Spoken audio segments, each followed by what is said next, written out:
significance of having the correct employee count and classifying your employees or people who work for you correctly. Misclassifying someone as independent contractor, intern, or volunteer, if they are not in fact those, but are really in fact an employees, can cause problems for employers. In fact, this past July, 2 cases came out on this issue. One was out of federal district court in New York, and it found that unpaid interns working on the movie Black Swan, so that movie came out a few years ago, it's just worked its way through the court system now, that they were not in fact interns, but they were in fact employees. So the movie production company now has to go back and look at the wages that were due to them and other benefits that were available to other employees are now have to be responsible to these individual workers that they mislabeled as unpaid interns but were in fact employees. Now, it doesn't just affect their wages and the benefits, but also affects payroll taxes, unemployment compensation, workers' compensation. So there is a significant impact on businesses on how they classify their employees or people who work for them. The government is interested in how they classify them as well, because the government gets paid from payroll taxes. If you're treating someone as independent contractor when in fact they're an employee, the IRS may come knocking on your door and say, hey, you owe us some payroll taxes. The individual may come knocking on your door and say, hey, you owe me unpaid overtime. So that's just it in the simplest terms, but it also comes into play in other obligations that may apply to the employers. For instance, if you just have one employee, there are at least 11 federal laws that apply to your relationship with your employees. When you have over 100 employees, there are at least 25 federal laws. Which laws apply to your business is determined by the number of employees you have. So that's why it's very important for employers to know their employee count. As simple as it sounds, how many employees do you have? It is common, or it can happen for employers to get it wrong. And they do it because they think someone, or they treat an individual working for them as an independent contractor, or an unpaid intern, or a volunteer, when in fact those individuals are actually employees. Just calling someone an independent contractor or an intern or volunteer, even having a contract that says independent contractor, does not make someone that. The courts and the government looks at the substance of the relationship between the business and the worker to determine whether they are in fact an employee or an independent contractor, an unpaid intern, or volunteer. And so employers, it's easier to have independent contractors working for you. You don't have to do payroll taxes. You don't have to worry about unpaid wages or timekeeping practices. It's easier. But if the employer is in fact treating them as an employee, they need to treat them as an employee all the way in terms of also making sure that they do their payroll, their record keeping, their timekeeping, their paid wages, and everything of that nature. Misclassifying a worker as an independent contractor or an intern or a volunteer when in fact they are an employee costs the business.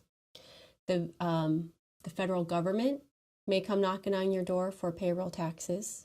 And by the way, once the IRS is there, they're probably not just looking at that one employee. They're going to look at your relationships with everyone that you label as independent contractors.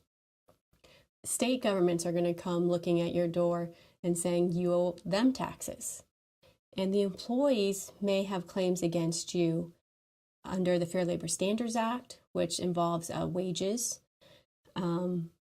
If you were having someone as an independent contractor, you're paying them for a project, you're not keeping track that this person just was working 50 hours a week, week after week after week.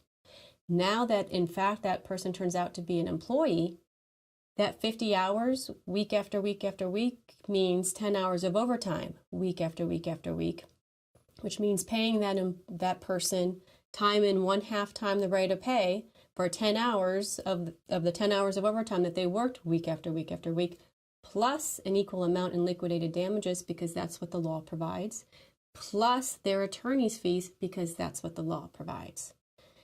And the Fair Labor Standards Act also has mandates on employers' record keeping for their employees. And if they don't have the appropriate records, they can be fined by the Department of Labor. So when I say it can cost the business, it can cost the business.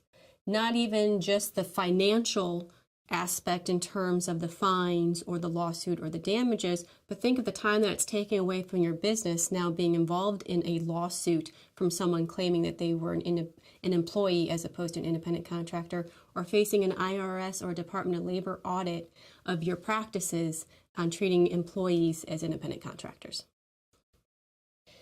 In looking at whether or not someone is an independent contractor or employee, there are several factors that are looked at.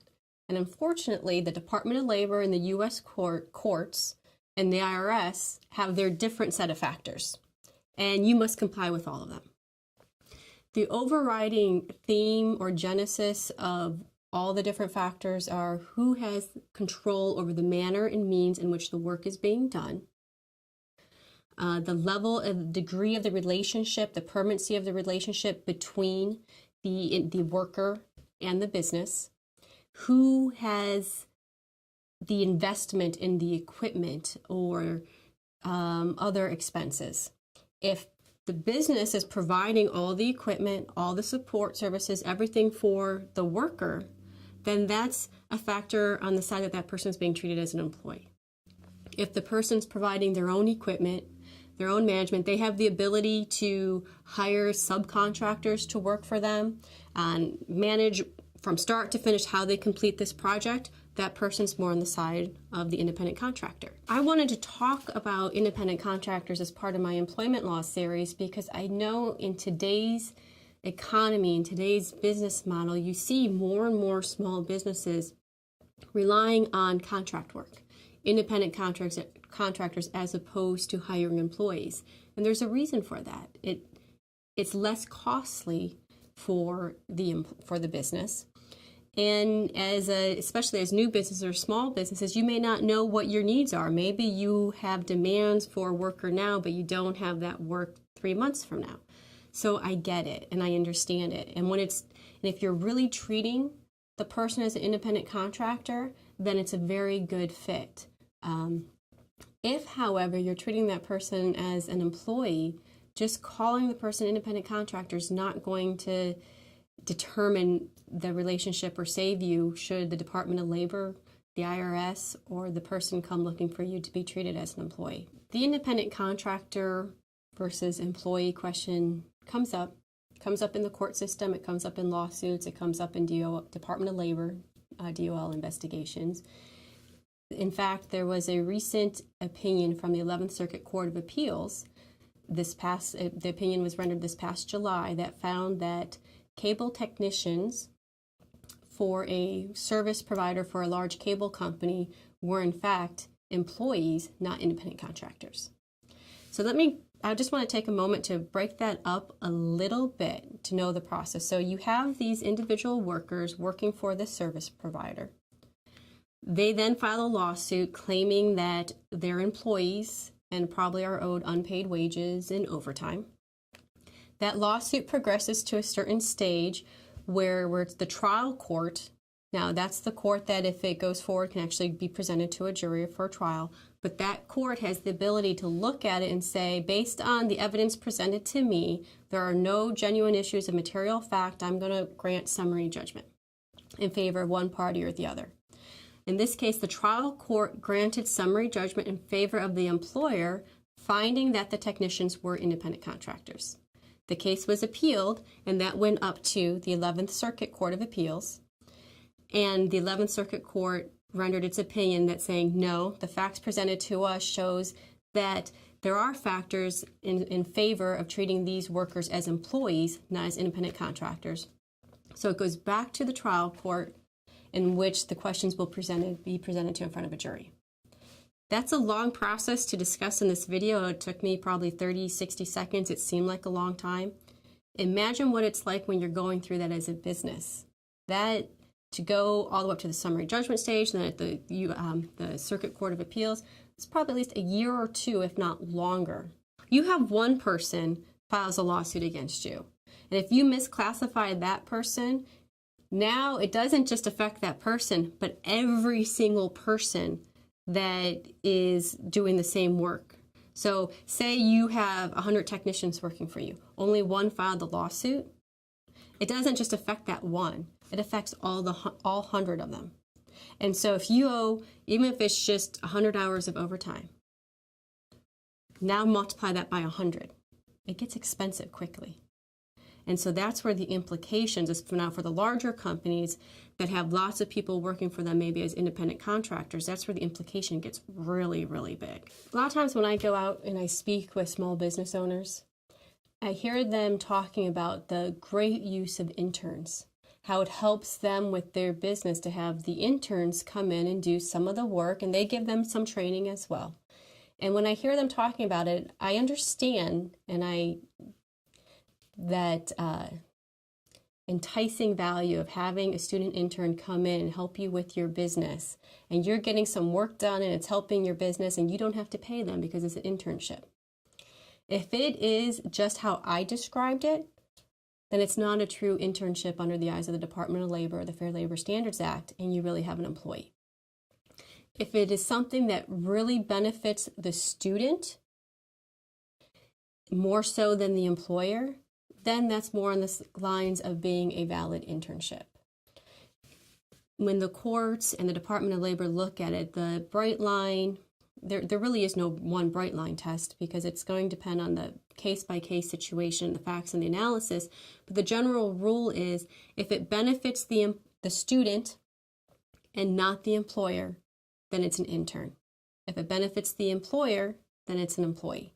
Some examples that you can look at this. If you have an internship where you just have someone doing filing all day, what are they really learning about filing? And if it's something that you have your other employees do, or you're not, if it wasn't for this intern doing it, you would have to hire other employees to do, then it's not an internship. If you have an intern that comes in and you have them shadow meetings with clients, so you can't charge their time at the meeting, but their whole purpose at that meeting is to observe to see how a meeting is run, how it's organized, how to articulate and communicate themselves in front of others. That's something that's more in line with an internship. So I applaud employers or businesses who work with student interns. I implore business owners to make sure that what they have is really an internship. And there are a series of factors that the Department of Labor talks about that you can go to or turn to get some guidance on this.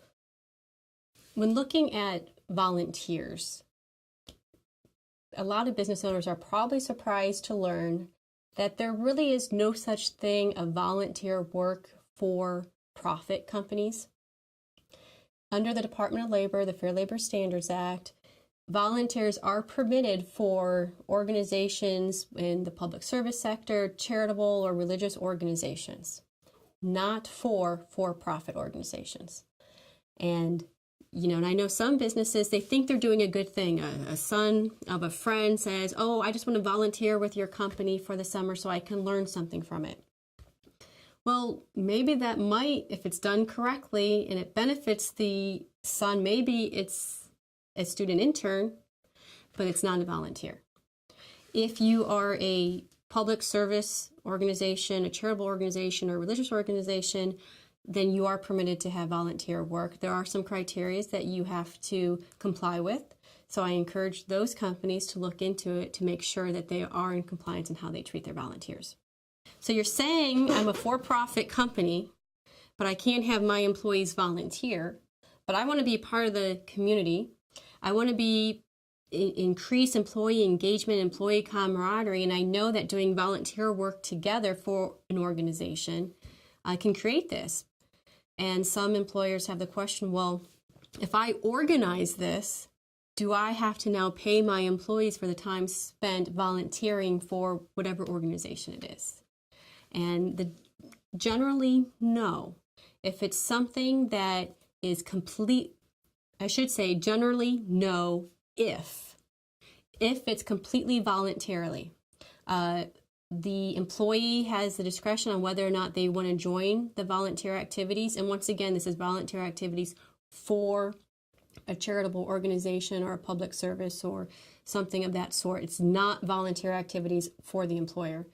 And there is no negative impact on whether or not an employee decides to volunteer or participate in this activity or does not. In those general parameters, the volunteer organizing an employee volunteerism effort within your business to be a part of the community is a good thing. You see more and more businesses starting to do it. A lot of Fortune 500 businesses do it. A lot of small business owners do it.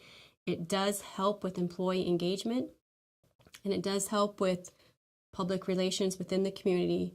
I just caution, make sure that you are in compliance with the volunteer rules and that you do not treat the employees who volunteer and the employees who do not volunteer differently.